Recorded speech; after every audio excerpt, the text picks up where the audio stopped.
सरकारी स्कूल्स के लिए रंग। इस उन्वान से राज्योत्सव अवार्ड याफ्ता सुमना फाउंडेशन का एक मकसद है, जिसके तहत सरकारी स्कूलों को बचाना या दिलकश बनाना है। ये टीम 50 स्कूल्स की खिदमत कर चुकी है। हावेरी म्यूनिसिपल हाई स्कूल को 51st स्कूल के तौर पर मुंतखब किया गया है। हावेरी का एक सरकारी कन्नड़ स्कूल जो अपना 100 साला जश्न मना रहा है, उसे रंगों से सजाया गया है, जिसमें मशहूर मुसन्निफीन जैसे पाटिल पुट्टप्पा, चंपा और दीगर मुजाहिदीन आज़ादी ने तालीम हासिल की है। हावेरी के म्यूनसिपल स्कूल की लाखों रुपए खर्च करके सफाई की गई। महात्मा गांधी, सुभाष चंद्र बोस, नेहरू, इन्होंने भी अपने अपने दौर में इस स्कूल का दौरा किया था। सुमना फाउंडेशन के बानी ने इस स्कूल की खूबसूरती को देखकर खुशी का इजहार किया, जहां फलसफियों, अदीबों और जंगियों ने तालीम हासिल की है। 72 अफराद की टीम ने गुज़िश्ता 3 दिन से खस्ताहाल स्कूल को रंगों से सजाया है। तलबा स्कूल के रंग बिरंगे कमरों को देखकर बेहद खुश हैं।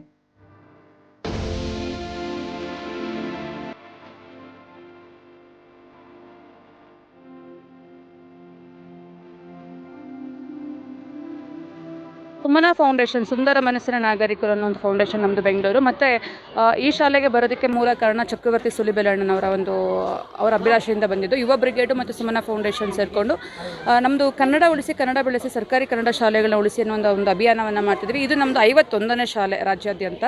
ಹಾಗಾಗಿ ಈ ಶಾಲೆಯ ಒಂದು ಇತಿಹಾಸನ ಕೇಳಿದ್ವಿ. ಬಹಳಷ್ಟು 138 ವರ್ಷಗಳ ಒಂದು ಶಾಲೆ, ಜೊತೆಗೆ ಇಲ್ಲಿ ನಮ್ಮ ಸೇವೆ ಅವಶ್ಯಕತೆ ಇದೆ ಅನ್ನುವಂಥದ್ದು. ಅದರಲ್ಲೂ ಮಹಾನ್ ವ್ಯಕ್ತಿಗಳು ಈ ಶಾಲೆಗೆ ಬಂದು ಹೋಗಿರುವಂಥದ್ದು. ನೇತಾಜಿ ಸುಭಾಷ್ ಚಂದ್ರ ಬೋಸ್ ಅವರು, ಮಹಾತ್ಮ ಗಾಂಧೀಜಿಯವರು ಬಂದು ಹೋಗಿದ್ದಾರೆ ಅನ್ನುವಂಥದ್ದು. ಮತ್ತು ಮಹಾನ್ ಕವಿಗಳು ಕೂಡ ಈ ಶಾಲೆಯಲ್ಲಿ ಓದಿದ್ದಾರೆ. ಪಾಟೀಲ್ ಪುಟ್ಟಪ್ಪನವರು, ಚಂಪಾ ಅವರು ಎಲ್ಲರೂ ಕೂಡ ಈ ಶಾಲೆಯಲ್ಲಿ ಓದಿದ್ದಾರೆ ಅನ್ನುವಂಥದ್ದು. ಹಾಗಾಗಿ ಇಂಥ ಶಾಲೆಯಲ್ಲಿ ನಮ್ಮ ಸೇವೆ ಮಾಡಿದ್ರೆ ಖಂಡಿತ ಅದೊಂದು ಮಹಾಭಾಗ್ಯ ಅಂತ ಹೇಳ್ಬೋದು.